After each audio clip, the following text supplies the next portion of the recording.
नमस्कार. न्यूज डंकामध्ये मी महेश विचारे आपल्या सगळ्यांचं मनपूर्वक स्वागत करतो. मित्रांनो, महाराष्ट्रामध्ये छत्रपती शिवाजी महाराजांच्या काळापासून किंवा त्या आधीपासून जे किल्ले आहेत, या किल्ल्यांच्या संदर्भामध्ये गेली अनेक वर्ष एक प्रश्न सातत्याने उभा राहतोय, तो म्हणजे अतिक्रमणांचा. यातले बहुसंख्य किल्ले जे आहेत त्याच्यावर अशी अतिक्रमणं वाढल्याचं आपल्याला पाहायला मिळतं आणि तो प्रश्न इतका गंभीर बनलेला आहे की सातत्याने त्याविरुद्ध आंदोलन करून किंवा त्या संदर्भात तक्रारी करून सुद्धा ते अतिक्रमणं हटताना दिसत नाहीत. त्यामुळे अनेक प्रश्न महाराष्ट्रात आहेत, पण त्यातला हा सुद्धा एक प्रश्न जो आहे तो तेवढाच गंभीर आहे आणि त्याकडे सुद्धा तेवढ्याच गांभीर्याने सरकारने म्हणा किंवा लोकांनी सुद्धा पाहिलं पाहिजे. आजचा जो आपला गाठीभेटीमधला हा जो एपिसोड आहे, हा विशाळगड या ठिकाणी जे अतिक्रमण वाढलेलं आहे आणि त्या संदर्भात आता आंदोलन सुद्धा सुरू आहे, तर त्यानिमित्ताने आपण बोलणार आहोत. आणि त्यासाठी विशाळगड मुक्ती आंदोलनाचे निमंत्रक आणि माजी आमदार नितीन शिंदे आपल्यासोबत आहेत आणि ते या सगळ्या आंदोलनाला दिशा देण्याचं काम करत आहेत. त्याच्यातली सविस्तर माहिती लोकांपर्यंत पोहोचवत आहेत आणि त्यातून अपेक्षा आहे की या विशाळगडावरची हे अतिक्रमण हटतील. तर हे नेमकी अतिक्रमणं काय आहेत, कशा पद्धतीचे आहेत, किती काळापासून हा प्रश्न आहे, तो कसा सोडवता येईल आणि त्यासाठी कशा पद्धतीने सगळा तरुण वर्ग, शिवप्रेमी सगळे कसे एकवटलेले आहेत, हे सगळं आपण आज जाणून घेणार आहोत. नितीनजी, आपलं खूप खूप स्वागत आहे न्यूज डंकामध्ये. नमस्कार. तर सर्वप्रथम हे जे आंदोलन आता सुरू झालेलं आहे, म्हणजे खरं तर अनेक दिवसांपासून दीर्घकाळ आंदोलन सुरू आहे, पण आता आम्ही ताजी जी घडामोड जी आहे त्याच्यामध्ये तिथे आरती झाली, तुम्ही स्वतः तिथे भाषण केलं आणि लोकांना मार्गदर्शन केलं. तर या आंदोलनामागचं आत्ता हे जे कारण आहे ते काय आहे आणि नंतर मग आपण त्याची पार्श्वभूमी वगैरे सुद्धा पाहू. विशाळगडावर जी मुस्लिम सरदार मलिक-ए-रेहान याचं जे थडगं होतं, त्या थडग्याचं रूपांतर दरगाह हजरत मलिक-ए-रेहान या नावानं एक मोठा दर्गा, 3 मजली दर्गा त्या ठिकाणी बांधण्यात आलेला आहे. आणि त्या दर्ग्याचं रूपांतर मशिदीमध्ये, म्हणजे जशा पद्धतीनं प्रतापगडाच्या पायथ्याशी अफजल खान आणि सय्यद बंडाची 2 थडगी होती, ती थडग्याच्या वर फक्त 4 खांब आणि सिमेंटचे कौलारू छत होतं. परंतु अफजल खान भक्तांनी त्या ठिकाणी टप्प्याटप्प्यानं अफजल खानाच्या नावानं ट्रस्ट स्थापन करून त्याचं उदात्तीकरण केलं आणि एक मोठा दर्गा हजरत सय्यद मोहम्मद अफजल खान नावानं उभा केला आणि त्यानंतर त्याचं रूपांतर मशिदीमध्ये केलं. त्या ठिकाणी 2000 लोक एका वेळेला नमाज पडतील अशा पद्धतीनं. आणि हळूहळू त्याच्या भोवतीने एवढं अतिक्रमण वाढवलं की भविष्यात हा प्रतापगड नाही तर अफजल गड म्हणून ओळखला जाईल. आणि त्या विरोधामध्ये आपण एक मोठं व्यापक आंदोलन उभा केलं होतं. तशाच पद्धतीनं आज विशाळगडावर जो मराठ्यांनी मारलेला मुस्लिम सरदार मलिक-ए-रेहान, त्याचं थडगं होतं, थडग्यावर छोटंसं बांधकाम होतं, पण आज त्या ठिकाणी जवळपास 3 मजली मशीद झालेली आहे. आणि तेवढं न होता त्या दर्ग्यामध्ये दररोज हजारो कोंबड्या बोकडांचा बळी दिला जातो, हजारो लिटर दारूचं प्राशन केलं जातं. त्या ठिकाणी त्या गडावर जे भक्त लोक त्याला मानणारे येतात, त्या भक्त लोकांना राहण्यासाठी 1-2 नाही 164 खोल्या त्या ठिकाणी बांधलेल्या.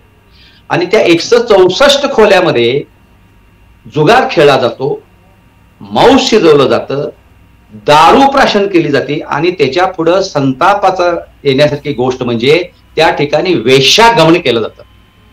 आणि अशा पद्धतीनं त्या गडावर कोंबडं आणि बोकड्या कापल्यानंतर त्याची पिसं, त्याचं मांस, दारूच्या बाटल्या सर्वत्र विखुरल्या गेल्यामुळं तो संपूर्ण गड अपवित्र झालेला आहे. ज्या वेळेला आपण गड चढायला सुरुवात करतो पायऱ्यावरून, त्यावेळेला गड आपल्याला इतका छान दिसतो, स्फूर्ती देणारा दिसतो, परंतु ज्या वेळेला त्या बुरुजातून आपण ज्या वेळेला आत प्रवेश करतो, प्रवेश केल्यानंतर ती 164 बांधकामं, ते बोळ चोळ आणि ती गलफ विकायची दुकानं, कोंबड्या विकायची दुकानं, बोकडं कापायची दुकानं, दारू विकायची दुकानं, ती राहण्याची लॉजेस, जिकडं तिकडं मटण शिजवलेला वास, दुर्गंधी, आणि तो गड जवळजवळ संपूर्ण त्या 164 बांधकामाने, अनाधिकृत बेकायदेशीर बांधकामाने संपूर्ण व्यापलेला आहे. ह्यानं परवानगी बांधकामाला दिली कोण? एक जर वीट जर बांधायची आणि हलवायची म्हटली गडावरची तर पुरातत्व खात्याची परवानगी घ्यावी लागते. हे पुरातत्व खातं काय करतं? 3 मजली त्या ठिकाणी दर्गा उभारतो, मशीद उभारती. आमच्या माहितीप्रमाणे कोरोनाच्या काळामध्ये ज्या वेळेला लॉकडाऊन होतं, त्या लॉकडाऊनच्या काळामध्ये हा उद्योग ह्या मलिके रेहानच्या भक्तांनी त्या ठिकाणी केलेला आहे. आणि म्हणून ज्या वेळेला 21 वर्षाचा लढा श्री शिवप्रताप भूमी मुक्ती आंदोलनाच्या माध्यमातून उभा करून प्रतापगड जसा मोकळा केला, प्रतापगडाच्या पायथ्याशी अफजल खान आणि सय्यद बंडाच्या थडग्याभोवती जी बांधकामं झाली होती, ती बांधकामं पाठपुरावा करून, आंदोलन करून, केसेस घेऊन, पोलिसांच्या लाठ्या काट्या खाऊन, अधिवेशनामध्ये सभागृहामध्ये प्रश्न मांडून 2001 ला आणि 2022 ला राज्याचे वनमंत्री सुधीर मुनगंटीवार यांनी एकही वीट त्या ठिकाणी शिल्लक ठेवायची नाही, फक्त थडगी राहतील अशा पद्धतीनं बुलडोजर लावून तो दर्गा हजरत सय्यद मोहम्मद अफजल खानचा नावाचा तो बेकायदेशीर दर्गा उद्ध्वस्त करून टाकला.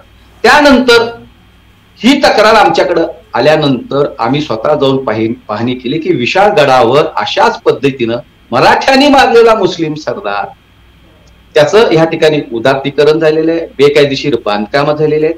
त्या गडावर जी आपली मंदिर आहे, जवळजवळ 16 हिंदूंची मंदिर आहेत. वाघजाईचं मंदिर आहे, गणेशाचं मंदिर आहे, अशी नरसोबाचं मंदिर आहे, अशी 16 मंदिरं. आणि त्या 16 मंदिरापैकी फक्त आता 4 मंदिरं अस्तित्वात आहेत. तिथं जो वर वाडा होता तो वाडा पूर्णपणे पडलेला आहे.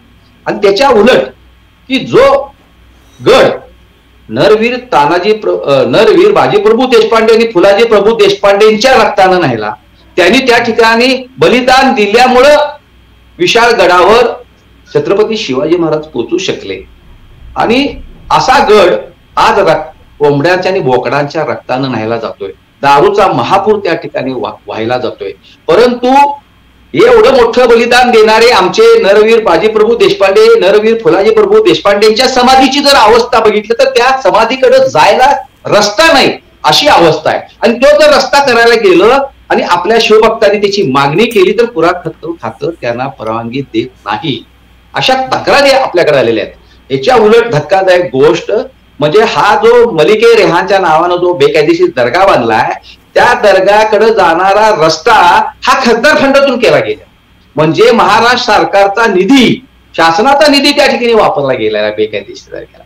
म्हणून या सर्व मागण्या एकत्र करून आपण श्री विशाळगड मुक्ती आंदोलन नावानं सर्व हिंदुत्वादी संघटना, पक्ष, मंडळ, गड संवर्धन हे सगळ्यांना एकत्र करून हे आंदोलन उभा केलं.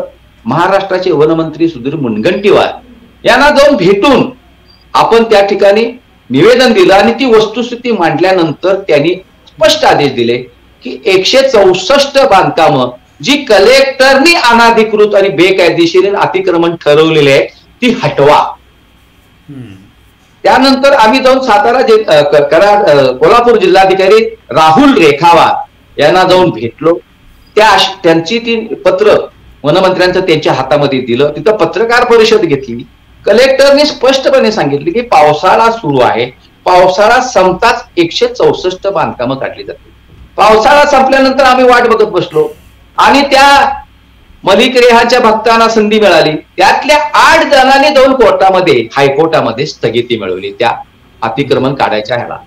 परंतु उरलेली बांधकामं तोडायला काय हरकत आहे. आणि म्हणून हे जे आता राज्याचं अधिवेशन सुरू आहे या दरम्यान वनमंत्री सुधीर मुनगंटीवारांना भेटून पुन्हा सांगितलं की गेल्या खेपेला तुम्ही आदेश दिला होता, परंतु ते हायकोर्टामध्ये गेलेत आणि त्यांनी स्थगिती मिळवली आहे. परंतु शिवभक्तांच्या भावना संतप्त आहेत. 7 तारखेला शिवभक्त महाआरतीच्या निमित्तानं महाराष्ट्रातून तिथं गोळा होणार आहेत. कायदा व सुव्यवस्थेचा प्रश्न निर्माण होणार आहे.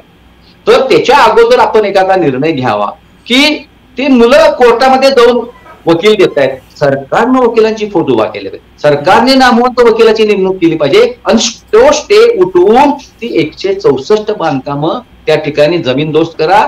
त्याचबरोबर मलिके रेहानच्या थडग्यावर जे अनधिकृत बांधकाम झालेलं आहे 3 मजली मशिदीचं, ते सुद्धा प्रतापगडाप्रमाणे बुलडोजर लावून जमीनदोस्त करा अशी मागणी आपण जाऊन त्यांच्याकडे केली. स्वतः नामदार सुधीर मुनगंटीवार यांनी माझ्या समोर पत्र महाराष्ट्राच्या मुख्यमंत्र्यांना लिहिलं की ह्या भावना अत्यंत संतप्त आहे आणि चीड आणणारी गोष्ट आहे, ताबडतोब आपण यामध्ये लक्ष घालावं.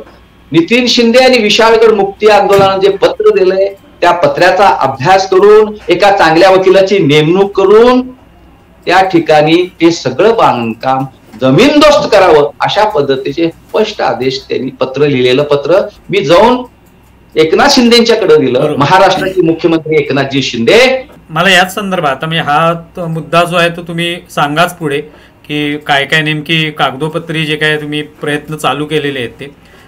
तुम्ही जो एक मुद्दा उपस्थित केला की प्रतापगडाचा जो विषय सांगितला, 21 वर्ष लागली. हे महाराष्ट्रात दुर्दैव आहे की या ठिकाणी अशा पद्धतीने छत्रपती शिवरायांनी उभारलेले किल्ले किंवा ज्या ठिकाणी अशा लढाया झालेल्या आहेत प्रसिद्ध, आणि अशा ठिकाणी अशी अतिक्रमणं होतात आणि ते कोणीतरी ताब्यात घेतं आणि तिथे ही अनधिकृत सगळी बांधकामं वाढू लागतात आणि त्याच्यात सरकारचं सुद्धा अनेक वेळेला दुर्लक्ष होत असतं, काही वेळेला मदतही होत असते. ह्या सगळ्या बाबी ज्या आहेत ते आता तुम्ही विशाळगडाचं कार्य सुद्धा हाती घेतलेलं पाहायला मिळतं. तर या संदर्भामध्ये लोकभावना काय, म्हणजे जेव्हा तुमचं आता हे आता आंदोलन पाहिलं तिथे अनेक लोक तुमच्या समोर बसलेले आहेत, त्यांना तुम्ही मार्गदर्शन करताय, तर हे सगळे लोक जे आहेत ते स्थानिक सुद्धा असतील, अनेक शिवप्रेमी वेगवेगळ्या ठिकाणाहून आलेले असतील, तर त्यांची भावना नेमकी काय आहे, अनेक दिवसांपासूनची भावना असेल? माझ्या अभ्यासाप्रमाणे प्रतापगड पेक्षा जास्त चीड इकडे ह्या प्रश्नामध्ये दिसते आहे. विशाळगडच्या आणि शिवभक्त संतप्त आहेत, कधीही त्यांच्या संतापाचा विस्फोट होऊ शकतो आणि यासाठी सरकारनं यामध्ये गांभीर्यानं लक्ष दिलं पाहिजे. गेल्या वेळेची त्याची घटना सांगायला जर गेलो तर मतासाठी राष्ट्रवादी काँग्रेसच्या माजी उपमुख्यमंत्र्यांनी तो अफजल खानचा जो बेकायदेशीर दर्गा आहे तो कायदेशीर करण्यासाठी ती ट्रस्टची जागा त्यांच्या ट्रस्टला देण्यासाठी ठराव केला होता. सुदैवानं राज्यात हिंदुत्ववादी विचाराचं सरकार आलं, देशात हिंदुत्ववादी विचाराचं सरकार आलं, देशाचे पंतप्रधान नरेंद्रभाई मोदी झाले, वनमंत्री सुधीर मुनगंटीवार झाले आणि त्यांच्या लक्षात आलं की हा जर ठराव पास झाला तर आपल्याला त्या बेकायदेशीर दर्गा तोडता येणार नाही, म्हणून तो ठराव नामंजूर केला. तशा पद्धतीनं इथं सुद्धा हे प्रयत्न चालू आहेत. हा एक प्रकारचा गड जिहाद आहे.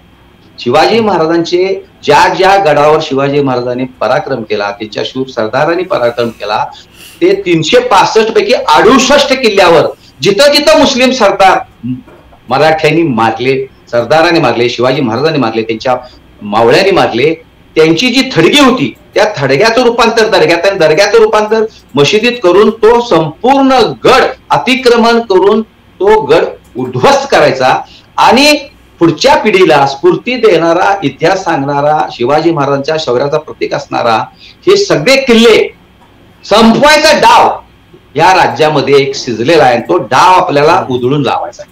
बरोबर. तुम्ही आता या आंदोलनाच्या माध्यमातून म्हणजे जसं मगाही सांगितलं की वनमंत्री सुधीर मुनगंटीवार यांना तुम्ही भेटलेला आहात किंवा इतर सुद्धा आता कोर्टामध्ये सगळं प्रकरण गेलेलं आहे आणि त्यासाठी योग्य अधिवक्त्यांची आवश्यकता आहे की जे हा सगळा मुद्दा व्यवस्थित तिथे मांडू शकतील. तर या संदर्भातची सगळी तयारी लागते, त्यासाठी आर्थिक पाठबळ लागेल, इतर सुद्धा लोकांचंही पाठबळ लागेल. ते कशा पद्धतीने तुम्ही त्या दृष्टीने काम करताय? माझं स्पष्ट म्हणणं आहे, राज्यामध्ये हिंदुत्ववादी विचाराचं सरकार आहे. हिंदुत्वाच्या नावानं राज्याचे मुख्यमंत्री काम करताय, सगळं मंत्रिमंडळ काम करताय. त्यांच्या हातातूनच आपल्याला हे सगळं अतिक्रमण जमीनदोस्त करायचं आहे.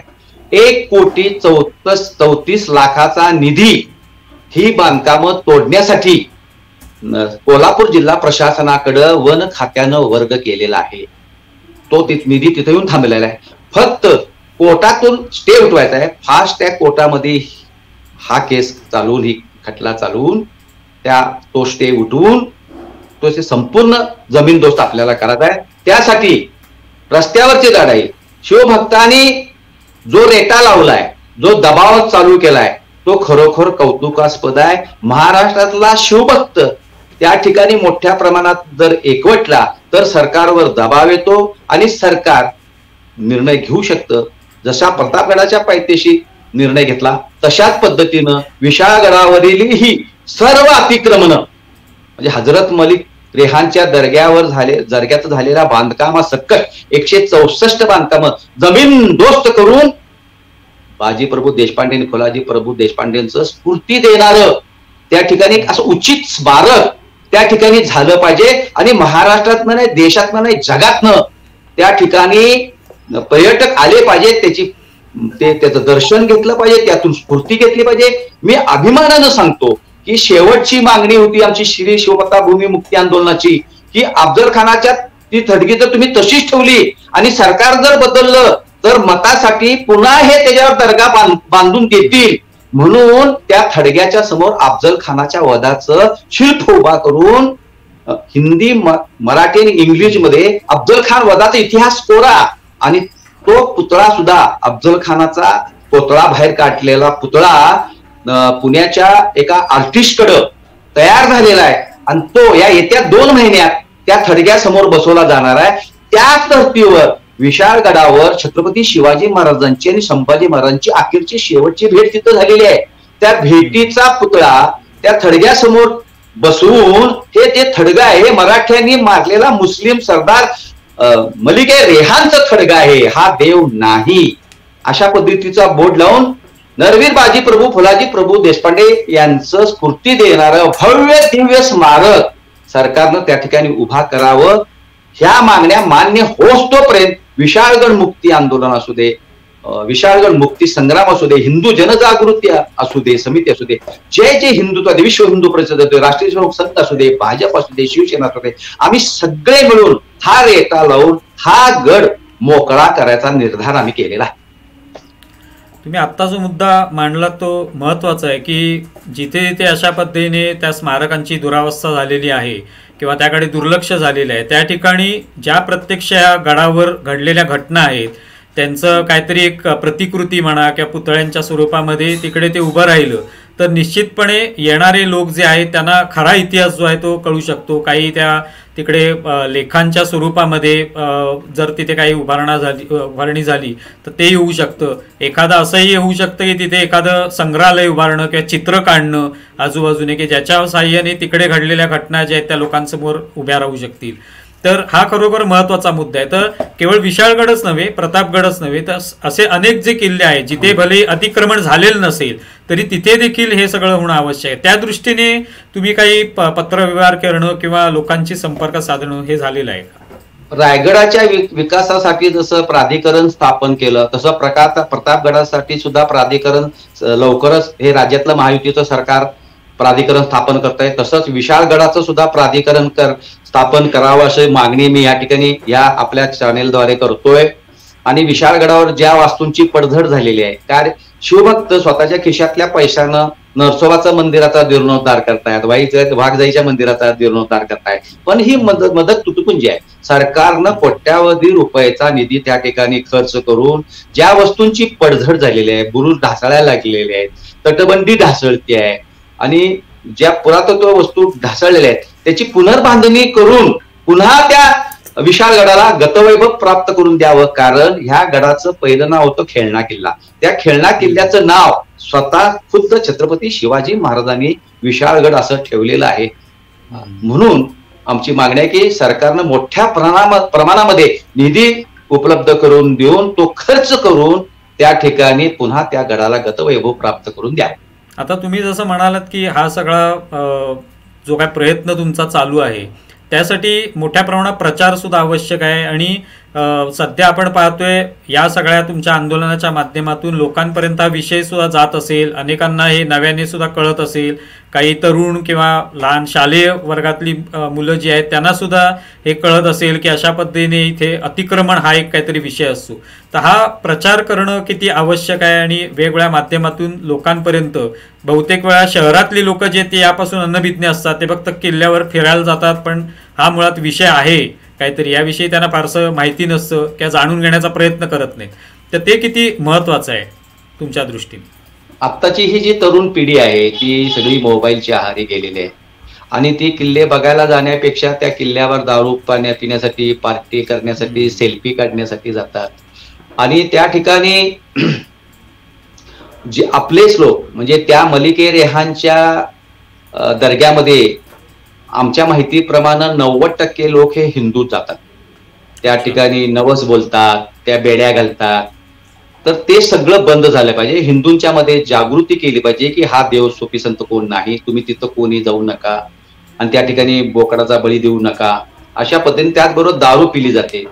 त्या सरकारनं महत्वाचा एक निर्णय असा घेतलेला आहे की आता तिथं कत्तलीला बंदी घातलेली आहे, मांस शिजवायला बंदी घातलेली आहे आणि दारू प्राशन करायला बंदी घातलेली आहे. हा सुद्धा आपल्या आंदोलनातला मोठा यशाचा वाटा आहे की पहिली आपली मागणी अशी होती की जर हा किल्ला, हा गड जर मोकळा व्हायचा असेल आणि ह्या ठिकाणी दारू प्यायला आणि मटण खायला येणाऱ्यांची संख्या जर कमी करायची असेल तर पहिला इथल्या कत्तलीवर बंदी घातली पाहिजे, इथं दारू विकायला बंदी घातली पाहिजे, इथं मांस शिजवायला बंदी घातली. आणि तो निर्णय सरकारनं घेतल्यामुळं बऱ्यापैकी आता लोकांच्यात जागृती झालेली आहे. म्हणजे ह्या गडाच्या आंदोलनात येत असताना काही कार्यकर्त्यांना त्यांच्या घरातल्या वयोवृद्ध आई वडिलांनी सांगितलं की तू जाऊन काय त्या बाबाकडे काय मागू नकोस, त्या पिराकडे काय मागू नकोस.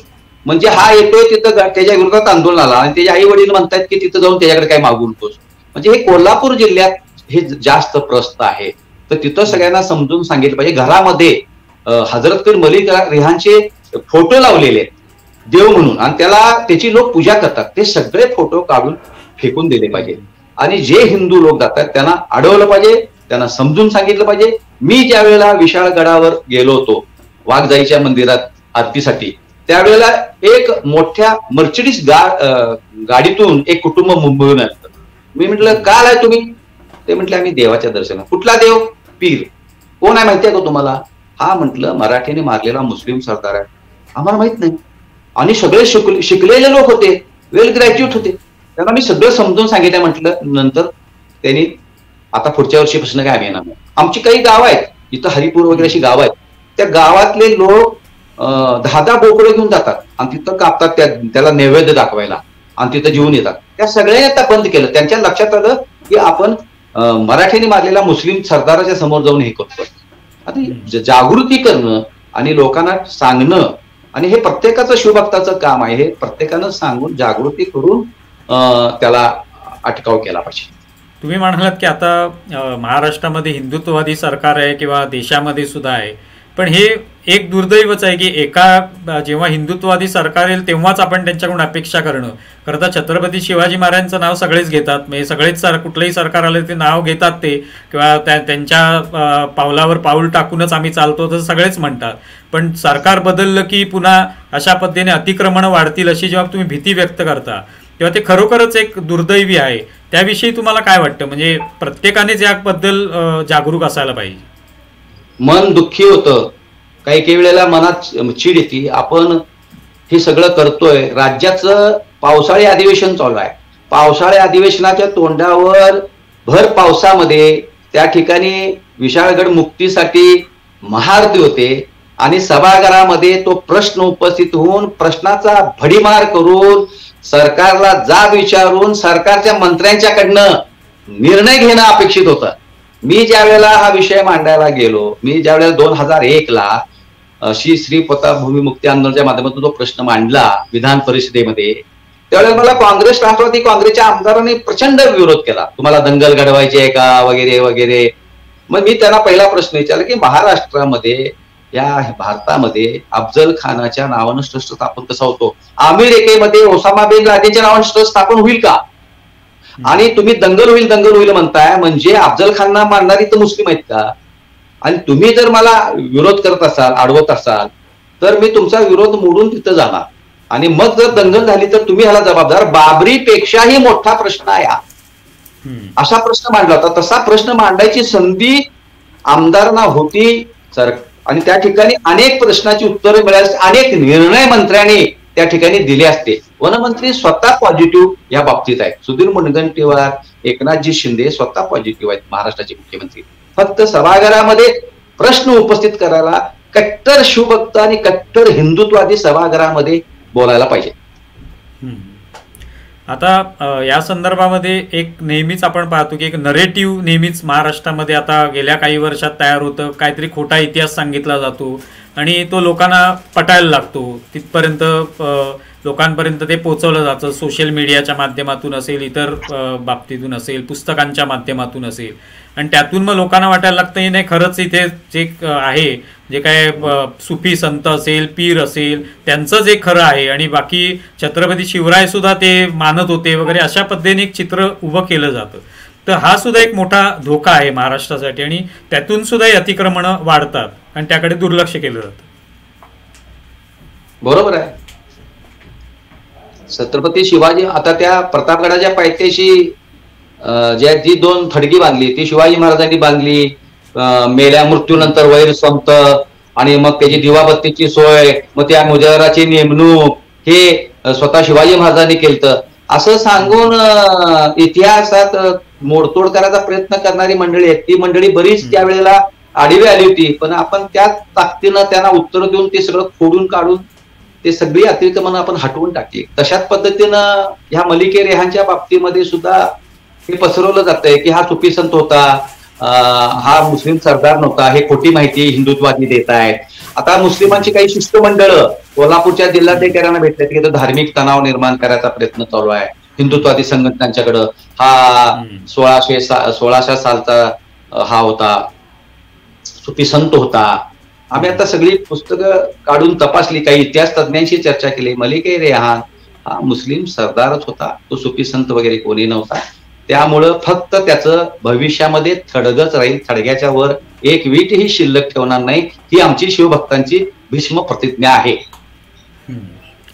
हा सगळा मुद्दा जो आहे म्हणजे अनेक आता तुम्ही जसं म्हणाला की करोनाच्या काळामध्ये प्रामुख्याने सगळं संधी मिळाली अनेक जणांना तिथे काहीतरी अतिक्रमण वाढवण्याची, पण त्या आधीपासून सुद्धा मला वाटतं याची चर्चा चालू आहे, अतिक्रमणं वाढतायत आणि ती हटवली पाहिजेत. तर तुम्ही जसं प्रतापगडाचा हा विषय लावून धरला होता तसं तुमच्यापर्यंत हा विशाळगडाचा मुद्दा कधी आला आणि त्याच्यात तुम्ही कधी या आंदोलनामध्ये उडी घेतली? सर्वसाधारण हा मुद्दा माझ्याकडं राष्ट्रीय स्वयंसेवक संघाकडून आला.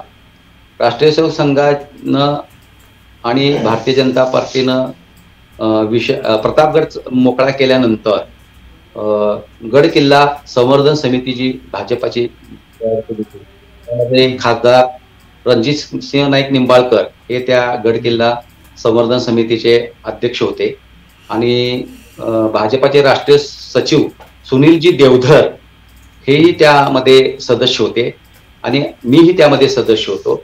आणि आम्ही पहिली महाराष्ट्रातले अशा गड किल्ल्यावर जे अतिक्रमणं झाली आहेत त्याची पाहणी करायची आणि सरकारला तो अहवाल देऊन ती सगळी अतिक्रमणं तोडायची. त्यामध्ये पहिला किल्ला निवडला तो त्यांनी विशाळगड निवडला आणि विशाळगडावर गेल्यानंतर मी सुद्धा पहिल्यांदाच गेलो होतो आणि तो विशाळगडावर गेल्यानंतर तो हजरत पीर मलिके रेहान दरगाह असा बोर्ड वाचल्यानंतर जिथं मुलांनी ती तोफ उडवली, भगवा झेंडा तिथं लावलाय आणि वर गेल्यानंतर त्याचं सगळं विद्रुपीकरण आणि ती सगळी बकाल अवस्था, तो गड नासवलेला अपवित्र बघितल्यानंतर मनाशी आम्ही ठरवलं, तिथंच भाषण झालं. तिथं काही हिंदूंची सुद्धा अतिक्रमणं झालेली आहेत, म्हणजे काही त्या लोकांनी केलेले आहेत व्यवसायासाठी आणि मुस्लिमांची सुद्धा आहेत आणि मग सगळंच आपण हटवायचं अशा पद्धतीनं पहिली त्यानंतर भेट झाली आणि नंतर मग नामदार सुधीर मुनगंटे यांना भेटून एक निवेदन देत पहिला निर्णय आपण घेतला तो मांस कत्तल करायला बंदी, दारू प्यायला बंदी, मांस शिजवायला बंदी. तरी सुद्धा पैसे खाऊन प्रशासनातले अधिकारी त्या ठिकाणी पाठवतात. अनेक वेळा तक्रारी तिकडून गजापुरातून लोक करतात, मग आम्ही इकडून फोन करून त्यांना हे करून थांबवा, हे वर पाठवू नका वगैरे करतोय. परंतु सरकारनंच आता या बाबतीमध्ये चांगली भूमिका घेऊन निर्णय घेतला पाहिजे. तुम्ही स्वतः जेव्हा या किल्ल्यांवर जाता त्यावेळेला अशा पद्धतीने कुठला संघर्ष होतो का, की बाबा तुम्ही सातत्याने आंदोलन करताय आणि हा विषय मांडताय, सरकार दरबारी मांडताय, लोकांपर्यंत पोहोचवताय, तर त्यांच्याकडून थेट कधी तुमच्याशी असा संघर्ष झालाय किंवा काही असा प्रसंग घडलाय ज्याच्यात तुम्ही तुमचा विषय मांडलाय, त्यांनी त्यांची बाजू मांडण्याचा प्रयत्न केलाय? ज्यावेळेला प्रतापगड पायथ्याशी ते सगळं उद्ध्वस्त केल्यानंतर ज्या 21 वर्षात जेव्हा मी जात होतो, आंदोलन करत होतो, वाद होत होते, त्यावेळेला महाबळेश्वरातला मुस्लिम समाज अस्वस्थ होत होता आणि मला डिपार्टमेंट सांगायचं की ते अस्वस्थ होत आहेत, तुमच्या जीवाला धोका आहे, तुमच्यावर हल्ला होण्याची शक्यता आहे. पण त्याची पर्वा न करता आपण ही फाईट केली आणि त्यानंतर आम्हाला खात्री पटली की आपण आता हे सगळं मोकळं करू शकतो. कॉन्फिडन्स आला आहे. त्यांच्यामध्ये राग आहे विशाळ.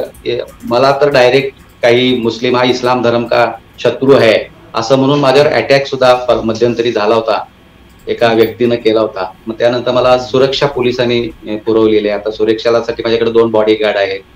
परत आता ज्या वेळेला मी विशाळगडावर आलो त्यावेळेला मात्र उलटी परिस्थिती आहे की ज्या वेळेला शिवभक्तांचा ताफा त्या ठिकाणी पोहोचला, पाहणी केली, घोषणा दिल्या गेल्या, त्या नुसत्या आवाजानं 70 जण त्या ठिकाणून घर सोडून निघून गेले त्या विशाळगडावरून. असंही आहे. खरोखर हा विषय खूपच गंभीर आहे. म्हणजे आता अनेक किल्ले असे असतील, मध्ये मध्ये अशाही बातम्या येत असतात, कुठेतरी मजार तयार केली जाते, कुठेतरी त्या चादरी चढवल्या जातात आणि अचानक तिथे काहीतरी नवीन बांधकाम झाल्याचं सांगितलं जातं आणि मग पुन्हा त्याच्या विरुद्ध आंदोलन होतं आणि ते हटवलं जातं किंवा हटवण्याचे आदेश दिले जातात. तर हे थांबण्यासाठी काय नेमकं करावं लागेल, म्हणजे किती जागरूकता प्रत्येक किल्ल्याजवळ करावी लागेल? विधिमंडळामध्ये ह्या विषयावर एक सविस्तर चर्चा झाली पाहिजे. सरकारनं समिती नेमली पाहिजे. छत्रपती शिवाजी महाराजांचे जेवढे गड किल्ले आहेत त्या गड किल्ल्यावर आता फोटो काढून तिथं जी थडगी आहे मुस्लिम सरदारांना मारलेली त्याची अवस्था काय आहे त्याचं सगळं रेकॉर्ड ठेवलं पाहिजे आणि कशी त्याच्यामध्ये टप्प्याटप्प्यानं वाढ होते आहे याच्याकडे लक्ष दिलं पाहिजे. आणि अनावश्यक जी असतील ती सरळ तोडून दरीमध्ये फेकून दिली पाहिजे. कारण ज्या वेळेला प्रतापगडाच्या पायथ्याशी अफजल खान आणि सय्यद बंडाची 2 थडगी आहेत म्हटल्यानंतर त्याच्या शेजारी 4 थडगी निघाल. पोलिसांनी आणि डिपार्टमेंटनं विचारल्यानंतर सांगून टाकलं सगळी तोडून दरीत फेकून द्या, काही ठेवू नका. ती 2 ठेवली आणि बाकीची उर्वरित थडगी तोडून टाकली. अशा पद्धतीनं प्रत्येक गड किल्ल्यावर जिथं जिथं थडगे आहेत त्याचं सगळं रेकॉर्ड झालं पाहिजे. आता एका ठिकाणी जर आम्ही एक थडगं तोडलं तर त्याच्या खाली आम्हाला शेळी दिसून आली. म्हणजे शेळी कुठली म्हणजे शेळीच्या भोवतीनं दगड लावून त्याला पांढरा रंग लावला होता आणि हळूहळू त्या पटांगणामध्ये दर्गा बांधायचा महापालिकेच्या जागेवर ओपन पीसवर एक प्लॅन होता, पण तो रातोरात आम्ही उधळून लावला. असं प्रत्येकानं आता जागरूक राहायला पाहिजे. आपल्या परिसरात गड किल्ल्याचं प्रमाण आपल्या परिसरात ओपन पीस महापालिकेच्या जागा जिथं जिथं असं काही दिसून आलं तर लगेच त्या ठिकाणी रस्त्यावर उतरून संबंधित विभागाकडे तक्रारी करून अफजल खानाच्या नावानं जो बेकायदेशीर दर्गा उभा केला होता त्या दर्ग्यामध्ये जूते पहनकर अंदर जाने का नाही बोर्ड लावला होता. पोलिसांना बूट घालून आणि मी स्वतः कोल्हापुरी चप्पल घालून त्या दर्ग्यात प्रवेश केला बेकायदेशीर. मला दिसून आलं की कोपऱ्यामध्ये त्या ठिकाणी चांदीचे पाळणे अडकवलेत. मी पोलिसांना विचारले हे पाळणे कशाचे अडकवलेत तर ते म्हणाले की अफजल खान सारखा मुलगा व्हावा म्हणून हिंदू बायकांनी बांधलेले नवसाला बांधलेले पाळणे उरुसाला. त्या ठिकाणी सुद्धा कोंबड्या आणि बोकड्यांचा बळी देऊन उरूस भरत होता. तो उरूस सुद्धा बंद करता. दर्गा हजरत सय्यद मोहम्मद अफजल खान नावाचा मोठा अॅक्रेलिकचा बोर्ड होता, काचेच्या हंड्या होत्या, झुंबर होती, सगळे ते फोटो माझ्याकडे उपलब्ध आहेत. ते सगळे जप्त करायला एसी आलिशान 19 खोल्या होत्या. पाकिस्तानचे अतिरेकी त्या ठिकाणी वास्तव्य करत होते. मुंबई बॉम्बस्फोटचा गड त्या ठिकाणी शिजला होता. तरी सुद्धा प्रशासन झोपा काढत होतं का हप्ते घेऊन करत होतं आणि आपण त्या ठिकाणी आवाज टाकून हे सगळं हाणून पाडल्याने उद्ध्वस्त केलं. तोच प्रकार सेम ह्या ठिकाणी विशाळगडावर होता. सुद्धा इस्लामिक अतिक्रमण मुक्त केल्याशिवाय विशाळगड मुक्ती आंदोलन स्वस्थ बसणार नाही. खूप खूप धन्यवाद नितीनजी, तुम्ही अत्यंत सविस्तरपणे हा सगळा मुद्दा मांडलात. या सगळ्या याच्यामध्ये एक सार असं दिसून येतं की सरकार दरबारी हे सगळं आपण करत असतो, तिथेही दुर्लक्ष होत असतं. पण स्थानिक लोक जे आहेत त्यांनी जागरूक राहण्याची आवश्यकता आहे. विशेषतः हिंदू वर्ग जो आहे त्यांनी प्रामुख्याने किल्ल्यांकडे वेगळ्या दृष्टिकोनातून पाहायला पाहिजे. ह्या सगळ्या ठिकाणी जाऊन नवस करण्यापेक्षा त्याचा जो इतिहास आहे तो पहिला जाणून घेणं, काय खरा इतिहास आहे, काय नेमकं तिथे घडलेलं आहे हे सगळं वाचून पाहणं आणि योग्य ठिकाणाहून ही माहिती गोळा करणं आणि त्यानुसार आपलं या किल्ल्यांचं संरक्षण करणं हे सुद्धा आपलं सगळ्यांचंच कर्तव्य आहे, हे याच्यातून दिसून येतं. तुम्ही या ठिकाणी आमच्या न्यूज डंकामध्ये आलात आणि ही सगळी मोलाची माहिती दिलीत. आपण अपेक्षा करूया की यातून सरकार दरबारी हे सगळं पोहोचेल आणि त्यातून ही अतिक्रमणं लवकरात लवकर हटवली जातील आणि इतर किल्ल्यांवर अशी अतिक्रमणं होणार नाही याची काळजी घेतली जाईल. खूप खूप धन्यवाद. आमचा व्हिडिओ जास्तीत जास्त लाईक करा, शेअर करा आणि आमचं यूट्यूब चॅनल सबस्क्राईब करा. धन्यवाद.